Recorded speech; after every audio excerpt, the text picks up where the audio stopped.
do so poorly.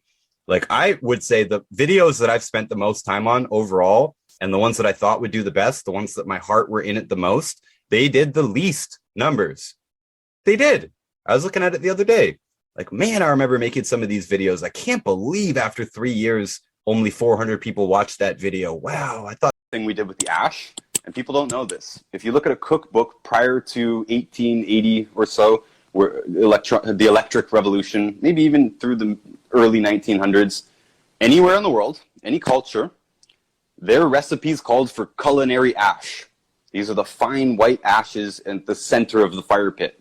All of the other stuff, the black soot, the sooty ash around the edges of the fireplace or the stove, whatever it is, that was considered inedible. So they'd take all the black ash and they'd put that in the garden, throw it out the window, whatever, in the compost heap. Somehow it's building up around them. But that white ash was a way to cut flour and cut salt. And pretty much every culture in the world, don't want to get into salt yet, but civilization basically revolves around salt. So salt was very valuable and very expensive. And people would cut their salt with wood ash, up to 10 times as much ash per salt. So 1 unit of salt, 9 or 10 units of wood ash to cut with flour. Breads, puddings, meatloafs, noodles. You know, the reason why the noodles, the rice noodles in Okinawa, the reason they're yellow is because of the ash. And actually in Okinawa, there would be an ash merchant that would come by and buy your extra ash, and they would sell that ash to farmers. We figured it out that it was a fertilizer. It was a very, very good fertilizer, and it was a free byproduct of our lifestyles. Again, this whole thing, we just simply needed heating and cooking. So we just had to burn stuff, and we had this ash left over. People figured out how to use it. They figured out how to eat it, and they figured out how to add it to their soil, and they figured out how to sell it as fertilizer, frankly. So there's a whole economy around ash that basically disappeared when we started damming these rivers. So that was a double whammy. Stopped flooding the fields. I know this is kind of a long explanation, but like, this is it. If you understand this, you understand why modern food is different. You understand why we don't have nutrients anymore. So we no longer flood the fields, and now we got electricity, so we no longer got fire. We no longer need fire. We no longer have pounds of wood ashes, pounds of plant-derived minerals every day. And the last major thing that they used is bones. Bones. I'm writing this down so I can follow along myself. Bones. Natural humans eat the entire animal. They eat it snout to tail. They eat the organs. They eat the muscle, right? We say meat. Meat just means muscle. We never were supposed to only eat the muscle. We need to balance these factors out, and that can actually get quite complicated, that explanation of why. But the point is, we tried to use all of the animal. I mean, natural humans, they just had to stretch the value from everything that they had, right? They used the skins. They made water bottles out of the skins and shoes and hats and all kinds of stuff. They used the entire animal. They ate the ears. You know, they would boil the hoofs, right? They would make soups from the bones. They would leach those nutrients out of the bones into soups, which would create broths. Those broths would be eating this stuff all the time. So when they're eating the animal, they're eating the muscle, the organs, and the bones. After the soup, most of the nutrients were left leached out, you know, all the special components of the bone matrix and the bone marrow, you know, they'd eat the bone marrow with a spoon or put it into the dish. Delicacy in pretty much every culture, by the way. It tastes phenomenal as well. Then they've still got what's left over of the bone, and they would grind that up. They would grind that up into powder.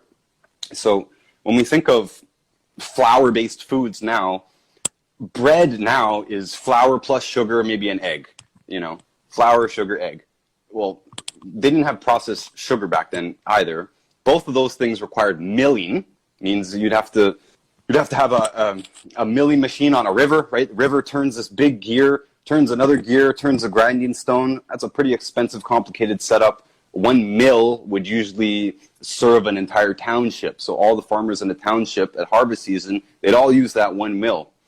The point here is that it's a lot of work. If you didn't have a mill, you would have to pound it by hand, or you do it with a draft animal, like a donkey or an ox, right? And the donkey or the ox would just walk around in circles all day, turning a grinding stone, grinding up the grain or the sugar, whatever it is.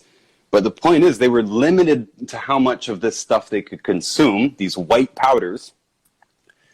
they were limited to how much of that stuff they could consume based on how much they could grow and how much they could mill and how much energy they'd want to put into it. Could you imagine if you had to mill yourself all of the flour that you consume, right? You probably wouldn't consume that much flour. And now, I'm here in Texas, a homeless person could stand at an intersection in Texas begging for change, and they could still afford to eat processed flour and processed sugar 3 times a day because it's super cheap, because this is one of the miracles of modern agriculture, that we got this very bad ingredient very, very cheap. But the point here is that a bread in the old days, it wouldn't be flour plus sugar plus egg. It would be like, instead of it being a cup of flour in the recipe, it would be like a 1/3 cup flour, a 1/3 cup bone meal, a 1/3 cup wood ash, right? And one of those things is bad, the grain. The grain has problematic proteins in it, especially gluten. It's one of the reasons we recommend avoiding it.